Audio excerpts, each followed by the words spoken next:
Okay, I think I'll get started here, folks. So thank you for coming over to the talk on building and deploying .NET, Python, Java, and Node apps on Azure App Service with your hosts, myself, Stefan Shakow, Andrew Westgarth, who's sitting up front there, and then also we have Yi here. All of us are program managers on the App Service team. So what are we going to go through here quickly today? I am going to first walk you through a number of different build and deployment options on App Service. Pretty much heavily focused on Linux, but the underpinnings of it are also equally applicable to Windows. I will give you a very quick update on some important VNet functionality that we've just rolled out. I will then walk through the updated Azure App Service migration tool, and then Andrew will come on stage and walk through working with .NET apps and Windows containers on Azure App Service. So without further ado, I'm going to jump over to one of our demo laptops here. And the first thing we're going to do is start out with a Node Express app. And what I'm going to do is show you how easy it is to just go from code up into the cloud. So I'm going to give it a couple of parameters here. Let's make sure I give it the right format. So a SKU, and I'm going to give it a location of East US 2, and we will kick that off. Now, the reason why I wanted to show this is one of the core tenets of App Service is that we try to make it very easy and approachable for folks to get up and running. But by the same token, we want to have enough headroom in terms of scalability and capabilities so that as your workloads become more complex, you're still able to continue to grow and run on us. So what I'm showing you here is a tool that actually was previewed about a year ago at last year's build. It GA'd about 2 months ago, which means it basically moved out of the command line extension and into the mainline Azure command line. Like I said, it's called AZ Web App Up, and the UP up basically stands for an upsert, right, which a lot of us are familiar with. And what this is doing is when I just run it from a machine where I've got a bunch of source code, it will make some intelligent guesses based upon the kind of code you're running. So it can detect the fact that, for example, here, I am using a Node.js app. And based upon the language, it will either go and deploy automatically onto the Linux variation of App Service or onto the Windows variation of App Service. And so here, because it detected a Node app, it deployed onto Linux by default. Similarly, if you happen to be doing Python development, this tool would also deploy onto the Linux variation of App Service. If you were doing ASP.NET or .NET Core, the tool will instead auto-select Windows for you. Now the main thing here is this tool is a facade, right? It is an intentional facade and wrapper around a lot of the other functionality that's already in the Azure CLI. It's intended for individual developers, maybe a small team, folks getting started on Azure and App Service. So if you've been working, for example, with the full CLI, PowerShell, ARM templates, don't worry, right? That's all meant to give you the full power of deploying onto Azure. But this is meant to be a super simple way to just quickly get up and running without having to worry about things like what's a resource group, what's an app service plan, all these sort of different constructs that someone new to the platform might not be familiar with.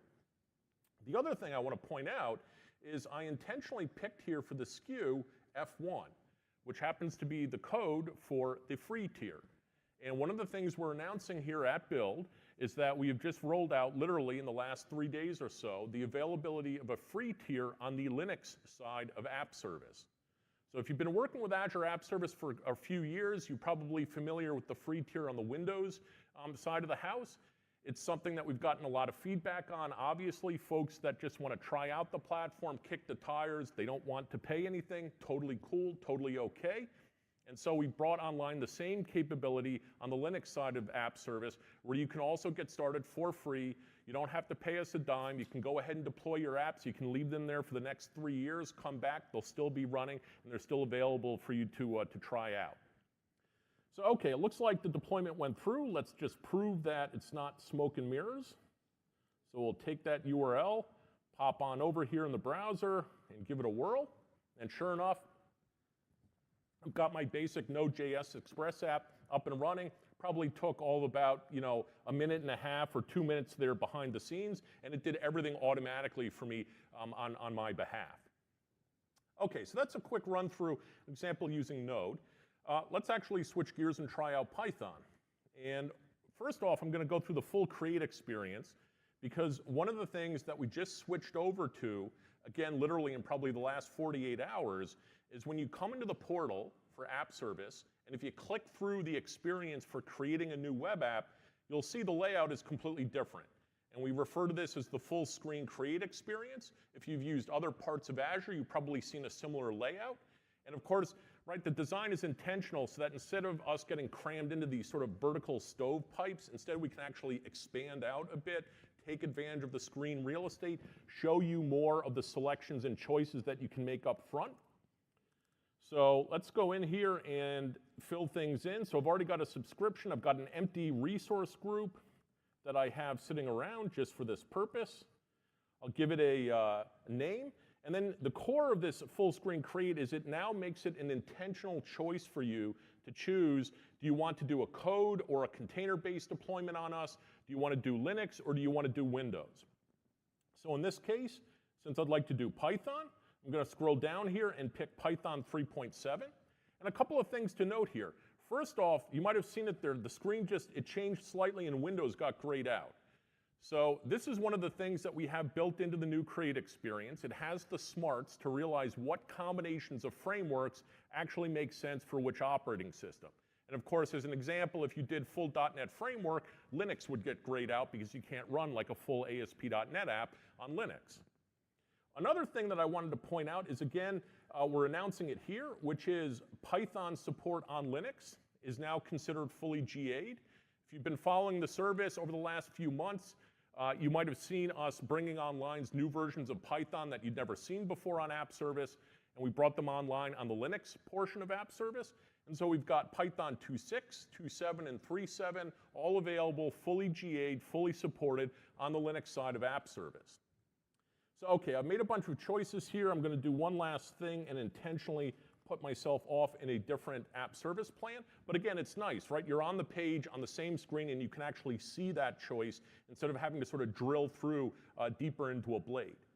Now the next thing I like about this experience is that you can actually click next. You can like next through different layouts and configurations here for your app.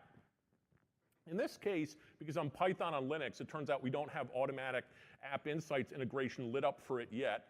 Interesting side note, if you do a lot of ASP.NET development, you might have noticed, depending upon where you are in the world over the last few months, if you click through in the portal, Application Insights started getting automatically provisioned for you. It's something we call on by default.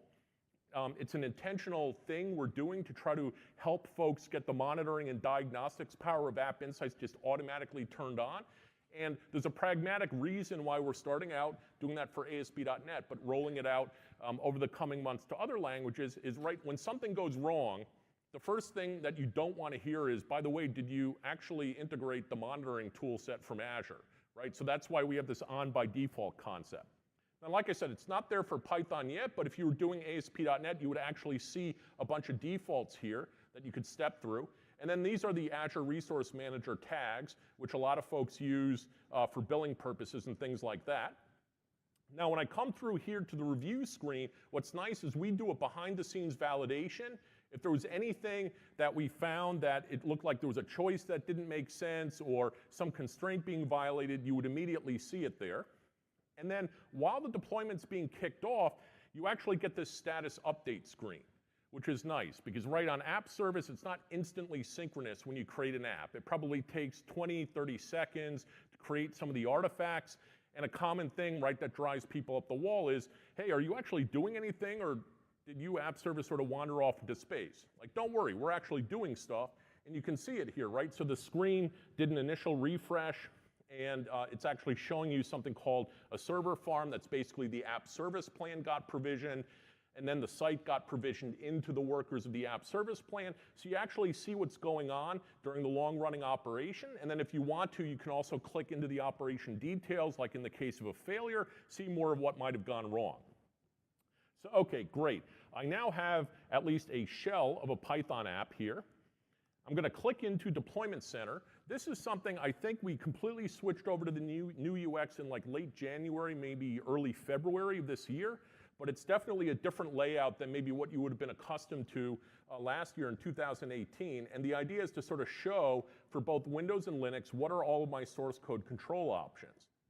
Now in this case, I'm going to go with the simple option of local Git for this demo.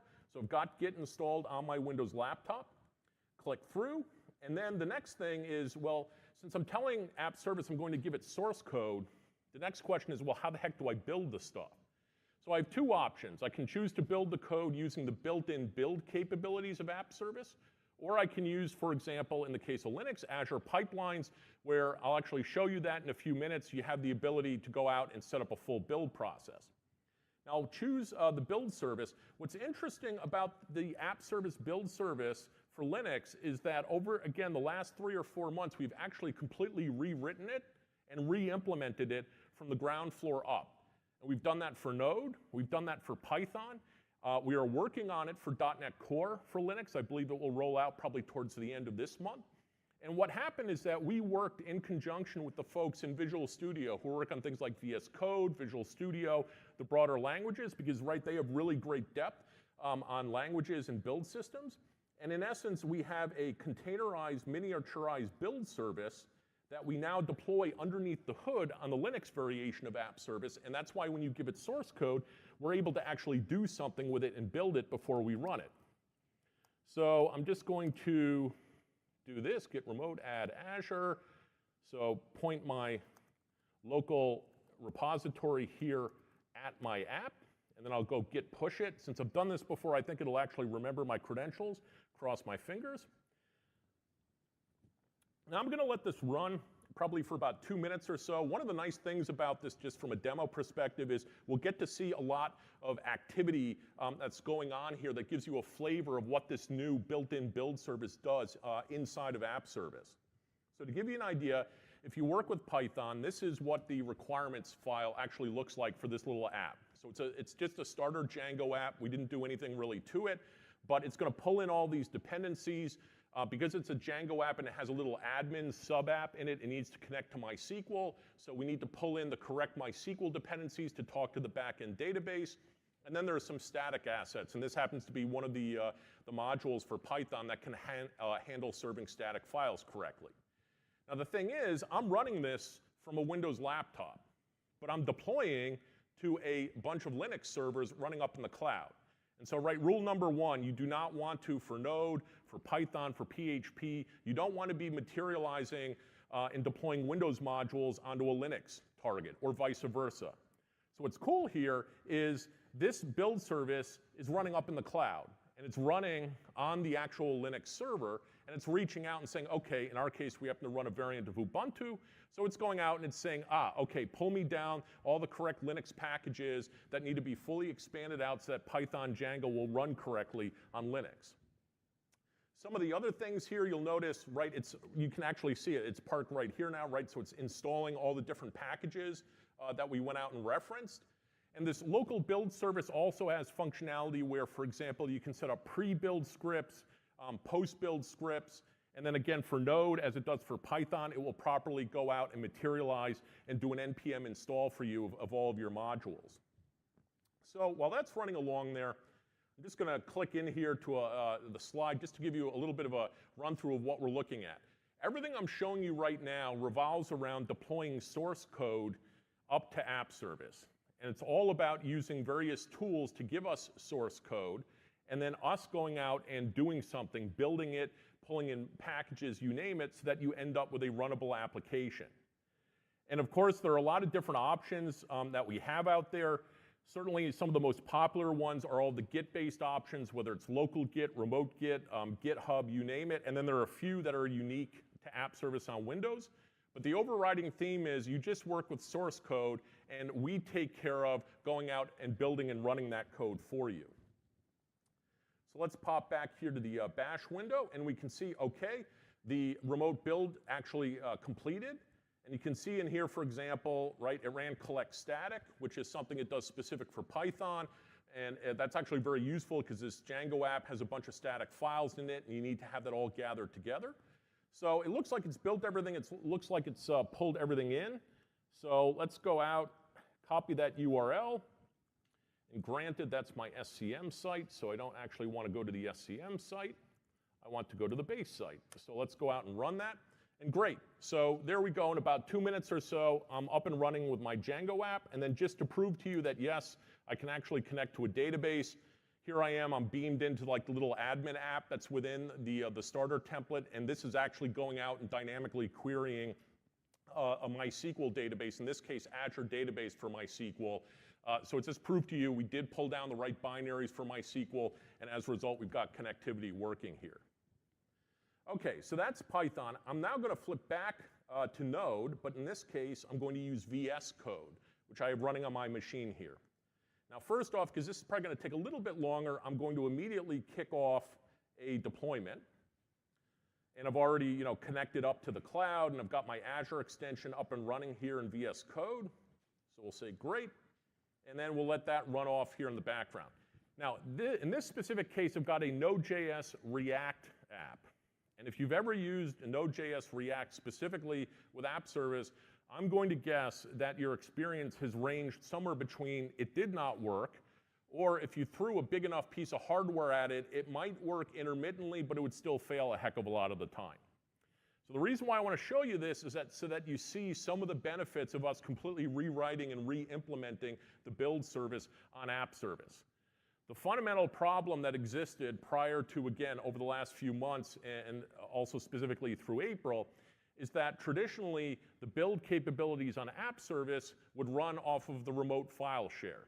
And so that's, that remote file share is incredibly useful for app service because it gives a unified view of your code. And so when you're scaling out and scaling in, you don't have to worry about how do I replicate my content. But the downside is a Node.js React app, I looked at it on my Windows machine, it probably had like 27,000 literally files sitting inside of the Node modules directory. And all of those modules have to get pulled down. So you can imagine the earlier version of our build services pointed at this remote file share, and we're sitting there 27,000 times saying ping, ping, ping, ping, ping. Oh, hey, here's a file. Is that file there? Oh, it's not. Oh, let me do this over and over and over again. And so even if you threw like a D3 V2 at the problem, it didn't really solve the underlying issue, which is just there's a lot of file I/O, and going to a remote file share ends up being a big dampener on performance. So what have we done? So far for Node specifically, we've also moved the build service so that it runs on a locally attached SSD that's hooked up to the underlying worker in your app service plan. So literally what we're waiting on here right now is we're waiting for all of those 27,000 modules to get pulled down and assembled, but it's all running off of a local SSD. So we've chopped out a huge part of the overhead of that remote file I/O. And then when it's done, what we do is we gather up those files, we zip it up, and we pick up that zip file and we put it on the remote file share, and we say, hey, all you web servers, there's the zip file with all the code, go knock yourself out and go run it. And so the net result is, what should happen here is in a little bit under 2 minutes total clock time, we will actually successfully be able to fully materialize this React app up in the cloud on Linux. Now, a couple of other things while we're waiting for it to chug through, and we can actually see it just completed. Specifically for VS Code, I've got an exclusion here that says, by the way, VS Code, when you're deploying that, this app up into the cloud, don't actually include the local Node modules directory that's on my laptop.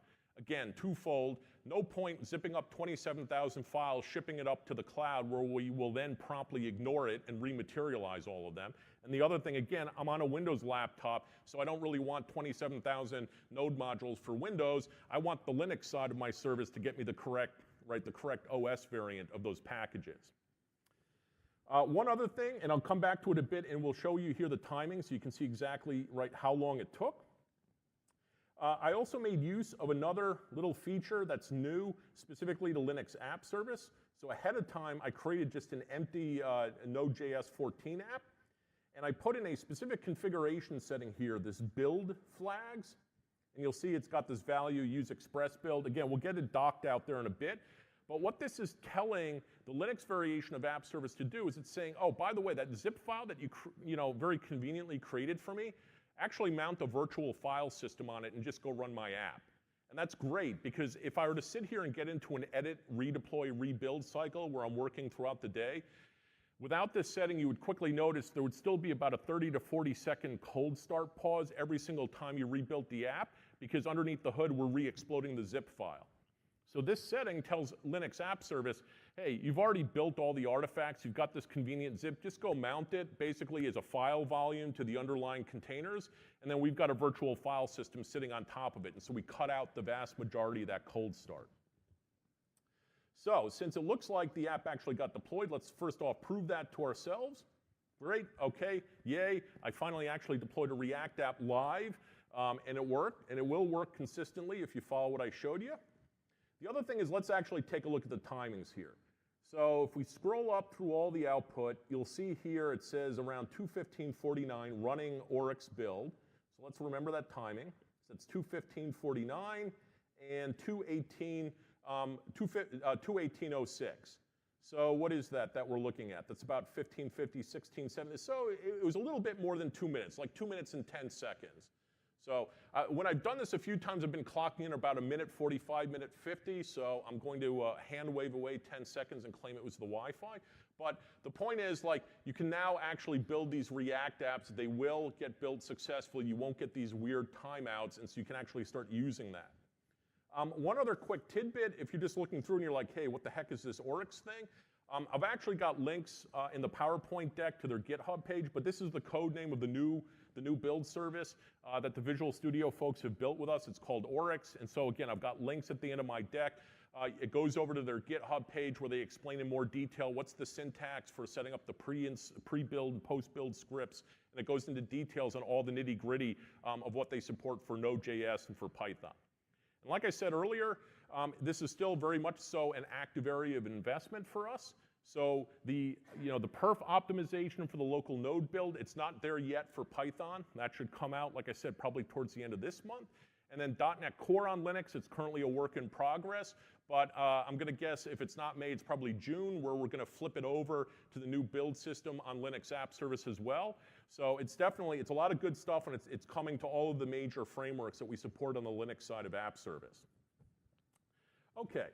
So these are all examples, like I said, of deploying source code onto App Service. Let me zoom through a couple of slides and just get us to the next thing that I wanted to go through, which is deploying compiled and packaged artifacts. Right? So this is the second big way that people will go out and deploy stuff onto App Service. And probably the most traditional way that people are familiar with over the last few years is using Visual Studio. They build an ASP.NET app, maybe they build a .NET Core app, it gets compiled maybe on your machine, maybe you're using MS Build, but basically you get the compiled artifacts up front, and then underneath the hood we're using a very Windows-specific deployment technology, which is Web Deploy, to go ship those bits up onto App Service. Now, the downside of that, of course, is there isn't really a Web Deploy for Linux, so that doesn't scale when we try to expand out and cover more frameworks. The other interesting thing, though, is we actually have to implement code on our side in the service to accept basically the compiled bits that are being sent to us. And so we got that for free with what's called MS Deploy, and you'll see in a little bit, we basically have similar functionality built in for Java and for zip files for both Windows and for Linux. So to give you just a quick idea of that in action, let me jump over here to another command window. So here I've got an already built Java Tomcat app, and I'm going to use a tool called Maven with a specific plugin for us. And I'm going to first kick it off and just say, please go deploy this app up onto the Linux version of App Service.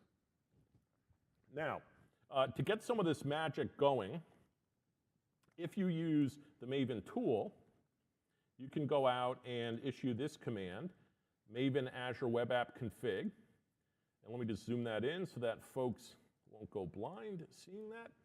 So this is basically using the very popular Apache tool Maven, which pretty much every customer we run across with Java uses it directly or uses it integrated with Jenkins.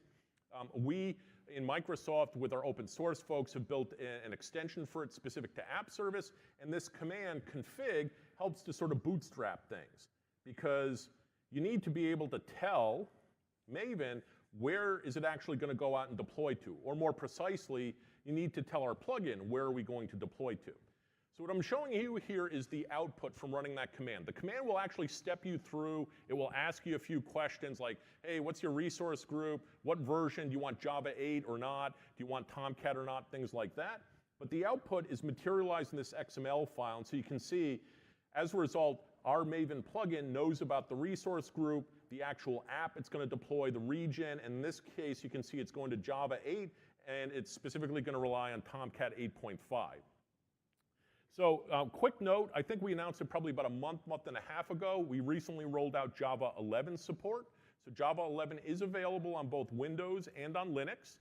So for Linux, you've got Java 8 and 11. And on Windows, we also support the older Java 7, simply because we've had Java support around longer on the Windows side of App Service. You can choose to go out and deploy jar files. You can deploy WAR files. We support both of those variations. And so if we pop back in here to the window, it looks like great. Our Maven extension went out and successfully deployed the site. So again, just to sort of prove, yup, it's actually working. Let's pop it in here. And so we'll say, great, let's go for it. And in this case, actually, when I put together sunny Seattle, it was raining, but apparently it is 70 degrees and beautiful summer outside, so I guessed right for the text. But again, just proof that very quickly I'm able to take, in this case, a WAR file that's on my laptop and very easily deploy it up into the cloud using that Maven extension. So let's actually drill in a little bit more on what is actually, what's going on underneath the hood when we're deploying these various compiled artifacts.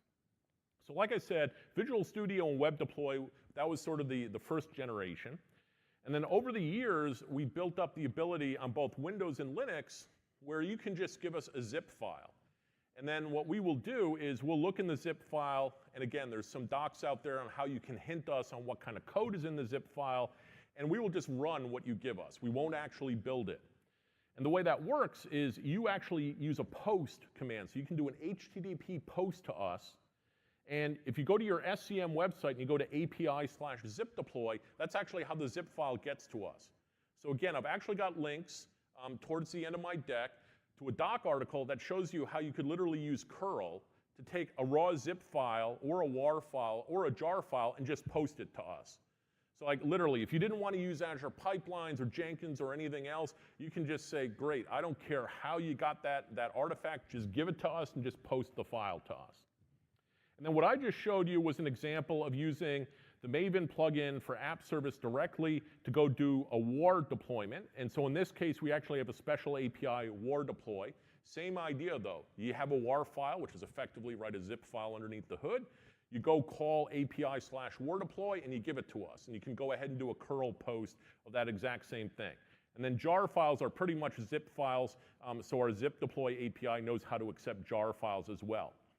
And behind the scenes, right, we do a certain amount of heavy lifting. So like in the case of WAR deploy, we implemented it probably about a year plus ago. So it's got the smarts to realize like, hey, if I'm scaled out on more than 2 instances, I probably don't want to have every single VM in the app service plan firing up and like expanding out the WAR file, right? So we have the smarts in there on our server side to do the right thing with the actual artifact that you're giving to us.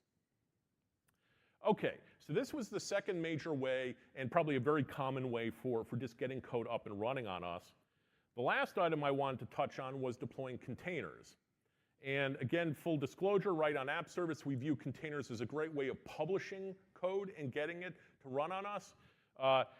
We end up running and I guess orchestrating, you would say, underneath the hood containers as an artifact. But really for us, what we like about containers is it's a great way for a developer to say, this is precisely what I want you to run. Here, please go run it. And that's exactly what we'll do. So when you deploy containers, things get a little bit more complex because there's not just app service and a build system in the picture, but you also need a container registry. So what I'm going to do first is just come back over here to my demo laptop, and I'm going to kick things off using Azure DevOps. And what I have here is a Python Flask app. And just to sort of get the whole chain going, I'm going to make a very simple edit to one of my files. So actually I want templates and I want index.html. And don't worry, kids, don't do this on your live master, but for here we will. So we will say, welcome to summer in Seattle, just to prove that, yes, I made an edit. So we'll go out, we'll say yes, commit, and yeah, don't do this at home. Don't do this at home. We'll say go commit. So I've got my repo in Azure DevOps, and I also have set up in Azure Pipelines a build process and a release process for this code. And in fact, you can see in the builds, this little icon shows me that it's already kicked off and basically started quote-unquote building my code. Now, if we take a look at it, in this case, what we've set up, it's very interesting. We've actually set up a build running in Azure Pipelines that is nothing more than running a Docker build command. Now realize, this is a Python app. You can go ahead and use Azure Pipelines and just give it your source code, and it will go do a pip install, zip it up, and then go do a zip deploy onto us. I wanted to just show you a container variant because probably, again, depending upon which day of the week it is, a little more than half or a little less than half of all the apps running on Linux App Service are containerized. So there's a pretty good balance of both source code and container-based deployments that flow onto us. So in this case, even though it's Azure Pipelines is doing a build, really the smarts for that build are sitting inside of my Docker file. So if I take a look at this Docker file, let me just zoom it in there so we can all see it a little bit better. You can see the two critical things are, I'm saying, hey, by the way, start out with a Linux Python image because we're going to run it on Linux App Service. And then much like what I was showing you a few minutes ago, really in this case, all we're doing is we're saying go do a pip install. And so there's the build, right? But it's sort of wrapped up inside of the Docker build. And then at the end of it, we have the commands to say, okay, great, I've actually got my code, let's go run it and listen on that port. So in this case, I'm taking advantage of Azure DevOps to go out and run that build for me. The second critical thing, though, is after the container is built, it needs to show up somewhere. So you can go out and push to Docker Hub. In this case, I'm pushing to Azure Container Registry, and as you can imagine, we already set up ahead of time an ACR with our subscription, and we also set up the image and the tag and everything else. So the end result is this fully built Docker container is going to get pushed out to Azure Container Registry. Now, what I'm going to do next is I want to take a look at actually the build, and I'd like to drill into the steps specifically because one of these is going to give me a magic number, which is 21. So why am I looking at that? I'm going to ask everyone to remember that number, which is 21. So you can see here the output of the build pushed this container to ACR, and it specifically used 21 as the tag. And the reason for that is there's a little bit of a handshake that's going to go on in between Azure Pipelines and App Service. Because even though we have a release that you can see is running here inside of Azure DevOps, Azure DevOps is not actually going to physically pick up the container and shuttle it over to Azure App Service. Azure DevOps is saying, hey, registry, there you go. You got a container. Have a nice day. But the other thing it's going to do is in this App Service deployment step, which, by the way, in this case, we are doing the best practice, right? We're pointed at a staging slot, not to our production slot. But what we're doing is we're saying, hey, Azure DevOps, I want you to call up App Service and tell App Service that that staging slot is now pointed at this registry and this container image, and oh, by the way, the tag for that container is 21. And so that final step of Azure DevOps, in essence, making an ARM call to us and saying, hey, I'm changing some of the properties of that staging slot. That's the trigger to us to wake up and say, oh, there's a new container out there. Maybe I should go do something with it. So let's take a look at the status here for a release. Great, it's green. That tells me it went ahead and completed. So let's pop over here and drill into that app. So I think it's build 19 DevOps Python. And then remember, I'm deploying it into a staging slot. So I'm going to drill through the deployment slot UX, go to specifically my staging slot, and take a look at the container settings. And so what we should see here is, sure enough, the tag has been updated correctly to 21. So DevOps called up App Service and said, here's the new information for the container that I want you to use. And then if we take a look in the Docker logs and scroll up a little bit, you'll see here we are, 2132, that's us right now, and you can see there's some text saying it pulled the image, right, and it specifically tagged 21. So that's how you connect the dots. That's how you make it from Azure DevOps building a container, it shows up in the registry, to DevOps poking App Service and saying there's something new, please go pull it down.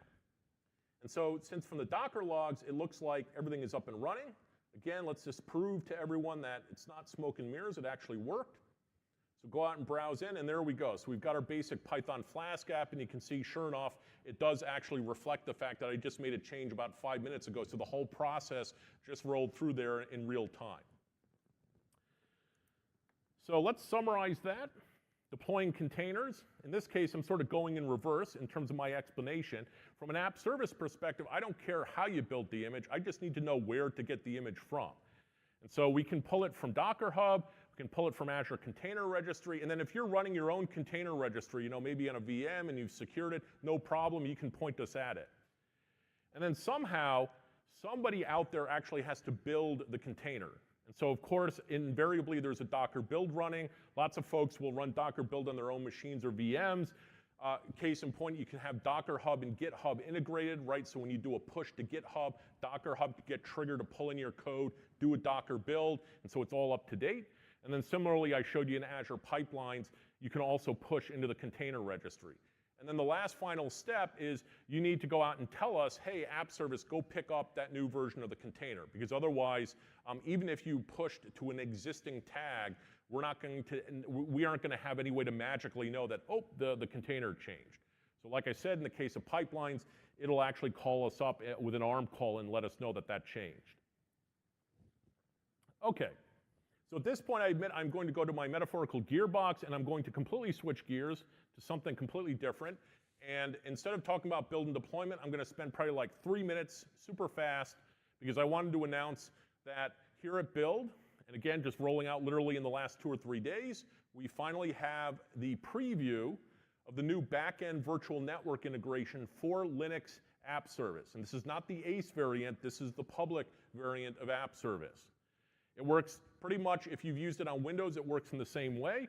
You can have a Linux app. It can be running using our pre-built language containers. It works with bring your own container, so it doesn't matter which path you pick. It's supported for both. And with your code, you can call into other VMs inside of your virtual network. You can call into assets in Azure that support service endpoints. So for example, Azure Database for MySQL and PostgreSQL both support this secure connectivity option, and we work with it. And then also you can connect to assets that are on premises, and this, remember, is the newer version of VNet integration that actually works with ExpressRoute. So like I said, this is available now in preview. We just rolled it out. It should show up in the portal for folks. Full disclosure, it is very much so preview. So I would love for you to try it out. I've actually got a link to a doc, and I'll actually show you here. It's also in the browser where you can give us feedback, but it also has bugs. We know that. And there are also some steps you got to go through for bring your own container. So again, try it out, but also please don't, metaphorically run your production nuclear reactor control program on it, because we'll probably all end up being radioactive. That would be bad. So I'm in here in the portal. I now have a networking option for my Linux app.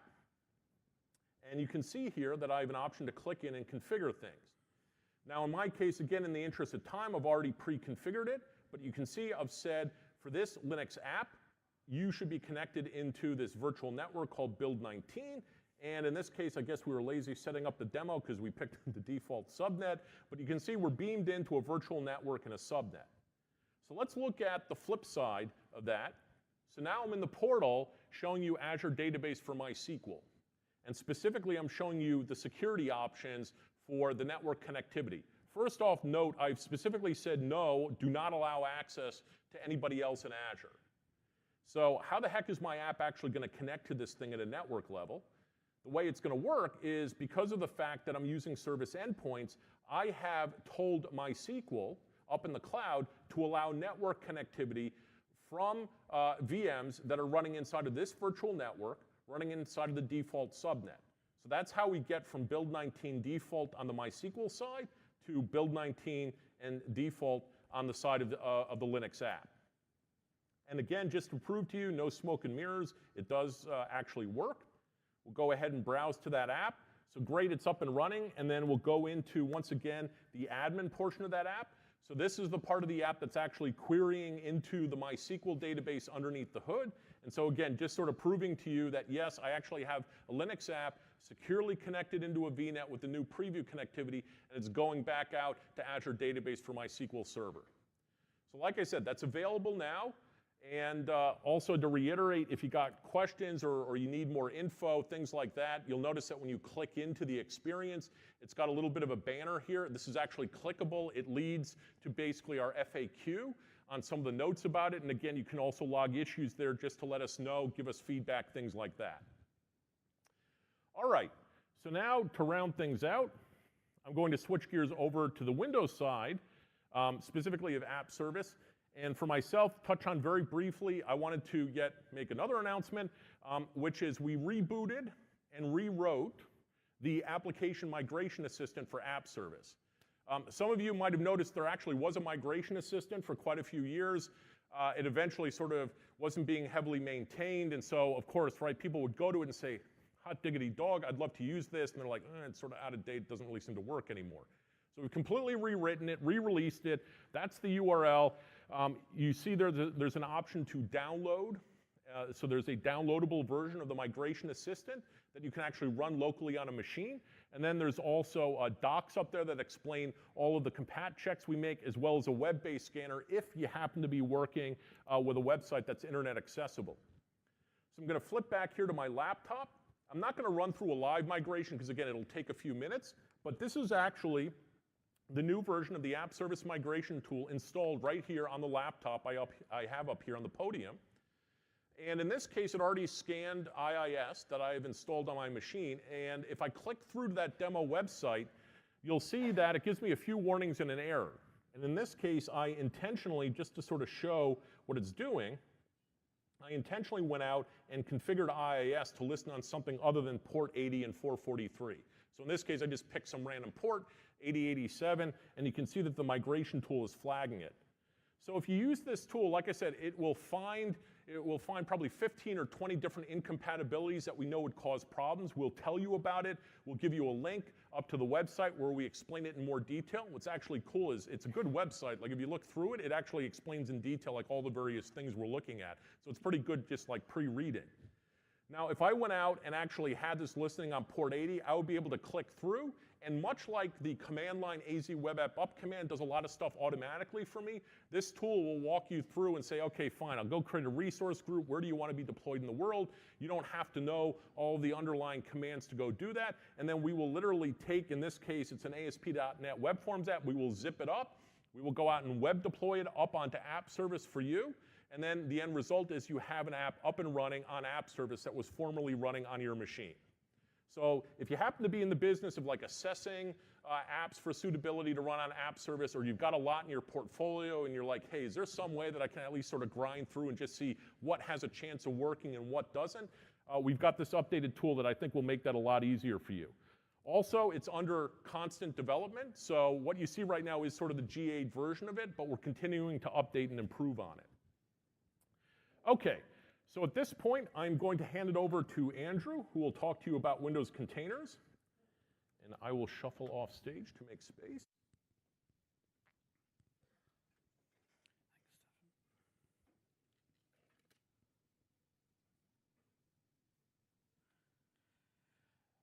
Good afternoon.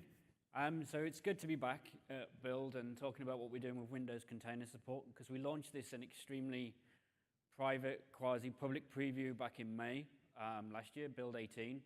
And then in August, we announced a public preview. We went kind of quiet, but that was purely because we had to do a lot of work engineering-wise to get support for Windows Server 2019. We got so far along in our story and we realized it was absolutely critical to get the host onto 2019. Some of the things that gives you the benefit of is smaller containers straight off, a Windows Server 2016 RS1 container, server core, which we launched with in private preview, was about 13 gigs. A server core 2019 is 4.3 before you put your app on, so it's a significant improvement. Massive improvement there. It enables us to bring along key scenarios such as lift and shift to PAS, Applications which have dependencies have long been blocked from coming onto app service because we don't allow you to install components onto our workers, but you can now install those into your containers and you're off to the races and you're rocking.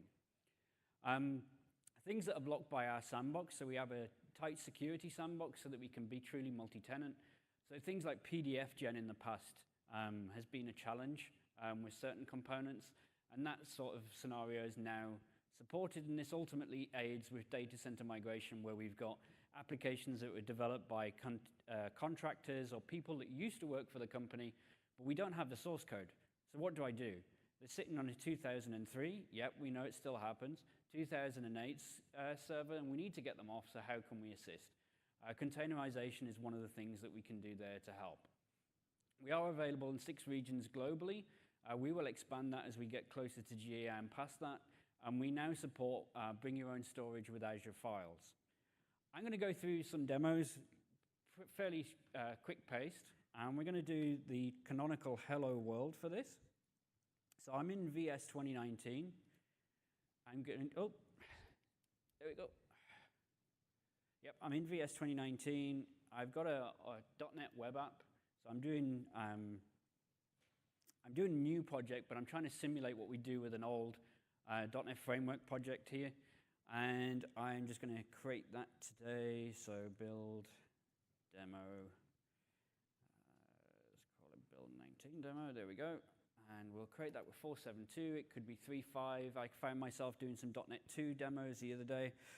I'm not going to turn on Docker support yet, because I want to go through the scenario of you've got an app and you want to migrate it, how do you get started? So we've got the source code in this case, so we're one step ahead, but you can also do this with existing applications.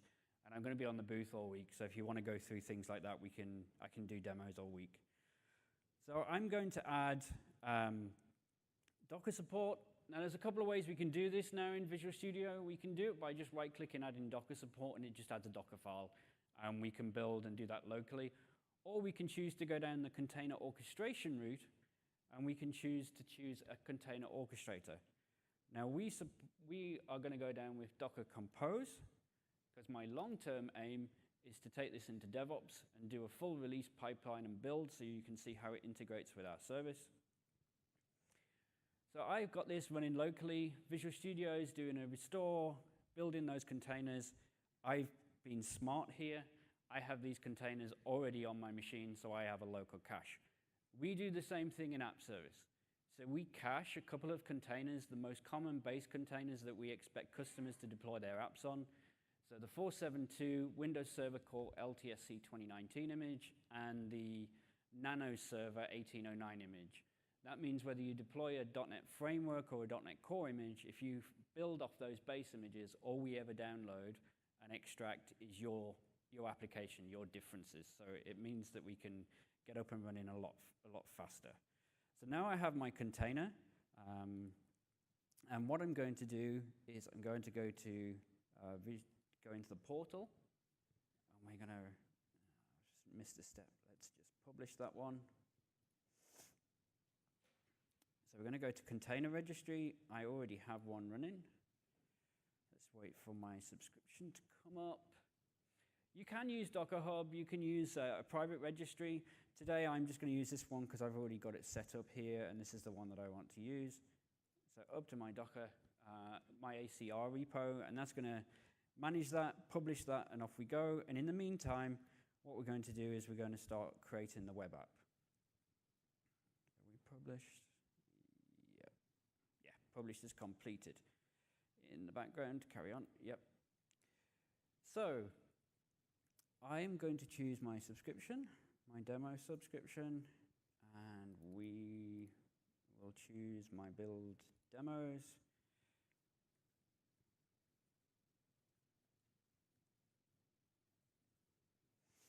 I'm going to choose Docker image, and now I can choose Windows. And then, as I alluded to, there's the images that we have available. I have one extra, which is an internal sub, but there we go. And we also have a new SKU, PC4, Premium Container 4, and these are some of the most powerful machines that we have available to app service customers, right up to a 32 gig machine, and that's what I'm going to use for this instance. So we'll go to Docker, and I want to use ACR, build container demos, build 19 demo, that one we've just created, review and create.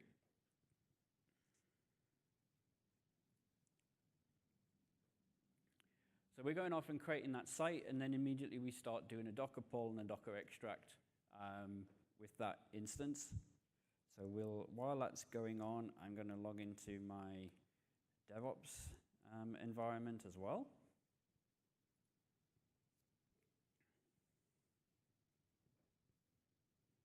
So we should see that the site comes up. There we go. Refresh. We have the site.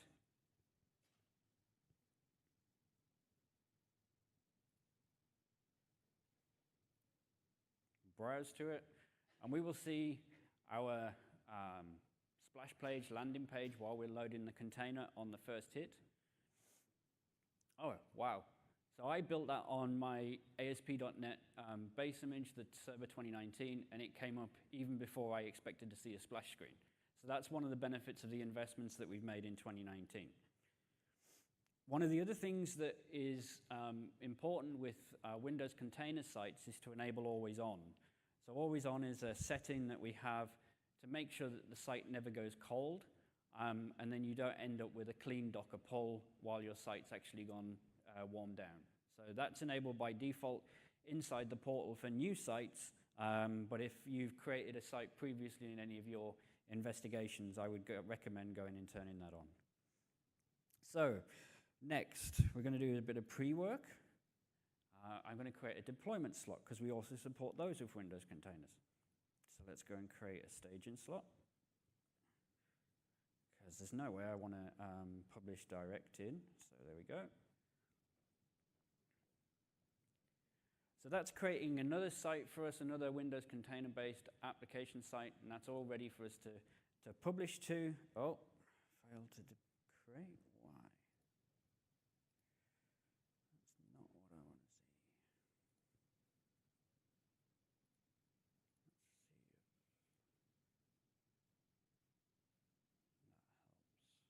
Yeah, there we go. So we have a site up and running. That gives me another copy in the portal, so I can manage that, configure that. Let's check always on is up and running with this one. And then we're going to switch gears and we're going to go into DevOps. So yes, so we have always on enabled. Awesome. Off we go. So now I'm going to go into DevOps, and I have a project that I pre-created. It's completely empty. There's nothing in it right now, but I need to get some source code into there. So how am I going to do that? So let's go to repos. I get my Git endpoint and go into Visual Studio. And I am going to add the solution to source control.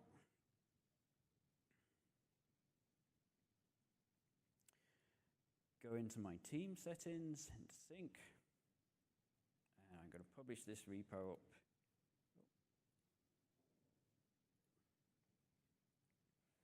Visual Studio will do its thing. It'll push my code up into that repo, and now we have it all inside Azure DevOps, so I can go and start building our pipelines. So there's my files. Simple project, but it's all up there and ready for me to work with. I'm going to build a new build pipeline. Yep, we take the defaults because I'm going from an Azure repos Git. And then I want to do ASP.NET with containers. I'm going to choose this option. So as Stefan said previously, you can build a multi-stage Docker file to build with inside an SDK container, and then build and output a new container and just do that as a Docker task. But I'm going to use one of the built-in tasks that we have inside DevOps, which will actually take my code, build it, and some of the artifacts out of that will be a resultant Docker file. I'm going to give you a tip here. So you've got a range of different agents that you can use, but none of those agents cache any of the Docker images. So they're all clean each time that you do a build. One of the challenges of that is if you're waiting for a 4 gig, or, unfortunately if you're stuck on RS1, a 13 gig file to come down, that can take an awful long time each time you run a build. So I've chosen to actually have a local agent on my laptop, which has already got these images cached, so I can actually run my builds a lot faster. So we're going to go and just make sure that I've got my demo subscription hooked up. And then we'll use my ACR instance. We go into build services. I'm going to take out this additional Docker Compose files because that will result in additional builds, which I don't want. And again, there. And again. I'm not sure why this task does that, but I certainly don't want extra images. So we will save.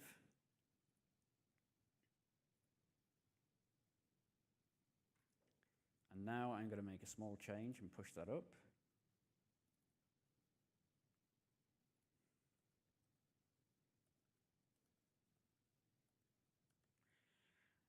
How many times will you see something along those lines in the demo this week? Who knows? So here we go, change text, commit, I'll sync that back up to trigger off, before I do, schoolboy error enable continuous, yep, we're all sorted, we should be okay. And let's push that.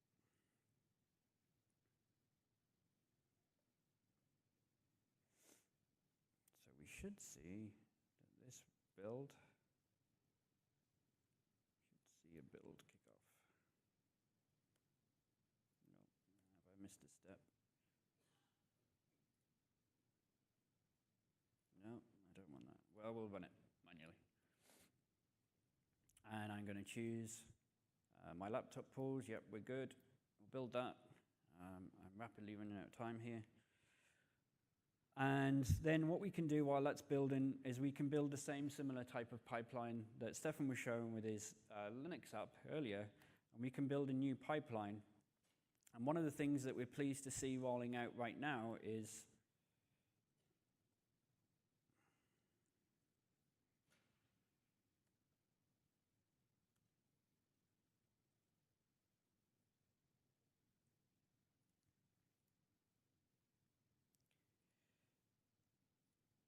that this now supports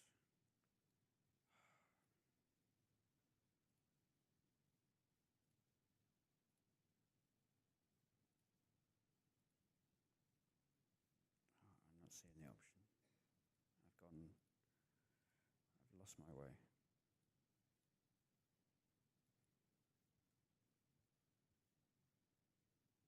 There we go. That's the one that I want. So we've been working with the VS team to the Azure DevOps team to get support in our web app for container task to actually support Windows containers as well. And this is literally been rolling out in probably the last 16 to 24 hours. That's how fresh this is. So we'll go into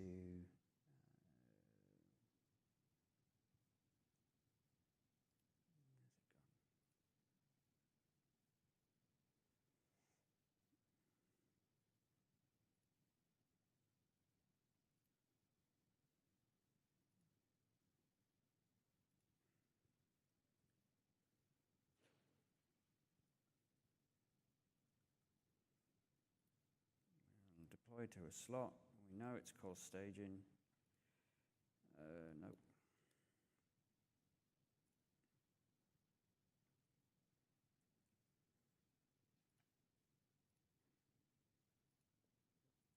No, I'm sorry. I'm going to step out from the release pipeline just because I'm conscious of time. I can show that afterwards if it's something you're interested in. I'll definitely do the demo on the booth. But we can see the builds fired.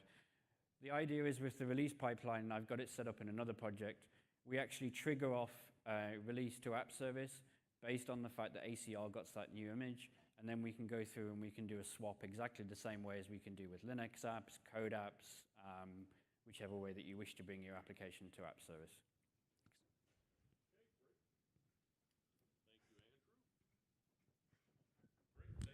So just to then wrap things up here, just to recap. So you saw that we have availability of the free tier, announcing it here at Build on Linux App Service. We've got great support now, G8 for Python on Linux App Service. And again, you saw both Python and Node examples using the new local build system. Feel free to kick the tires on the new backend virtual network integration we've got here for Linux. For folks who are doing large app migrations, definitely take a look at the new migration assistant. And then again, you just saw Server 19 containers running on app service. And again, Andrew's, he's definitely our expert on it, and he'll be at the booth here all this week so we can step through with you those kinds of scenarios. So thank you again for everyone coming. We probably have like 2 or 3 minutes for questions before the next folks kick me off the stage. And again, thanks. We'll also be down at our booth here all this week.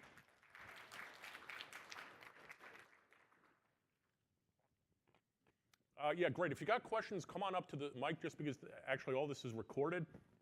So that way folks, when they're watching it, they can hear. So for Python, what's the backend that that the app service is running on Linux? So what web server, what WSGI worker, etc. Okay. Yeah, I was going to say, let Yi, our Linux expert, take care of that question, and then just, yeah. Absolutely. So, yeah, I need to. Yep. So for Python, so like depends on what type of like a web framework you choose, right? So like you use Flask. So so like for Flask, we will have the built-in support for like the web server, which is WSGI, right? The WSGI. Yeah. So that's a web server we already built in there. So like if you use Flask or Django, right? So it has built-in support, so you don't have to do anything. Everything is set up for you. So even the ports and or the how to start up the container command, everything is taken care of. So yeah, we have documentation for you if you want to use different type of like web framework or Python. So yeah. Cool. Thanks. Yep. Sure. Okay, so I noticed in the deployment center in the app service, when you do a zip deploy, rolling back is not supported. Is that something that's coming, or what's the story there? Yeah, so it's a good question. Like, at what point will we support sort of rollback for zip deploy? That is something we're going to be building. Right now, it's basically you'd either deploy to a slot and overwrite it with a new zip file, or again, if you're in production, you basically have to point the reference, for example, at a different SaaS URL if you happen to be using a storage account. I didn't go into the details of it. Everything I showed you here were zip files sitting on the actual remote file system. But when you do things like run from zip, you actually also have the option of just pointing it off at a storage account. And then that way, it's sort of do it yourself, but you could literally change the SaaS key and URL to point at an earlier version of your zip file. But to your point, yeah, it's interesting. The zip support is something that sort of came together originally for functions because, right, node-based function apps didn't run. They had a big cold start problem. We expanded the support for the zip files over to the just normal web apps for app service, and actually being able to do this sort of swip swap for rollback and stuff, that's definitely on the plate because it's such a natural scenario. Yeah, great, thanks. Yep, thank you. All right. Well, cool. Thanks again, folks. Enjoy the rest of the build. And like I said, all of us here will be down at the booth if you got any questions at any time over the next 2.5 days. So thanks again.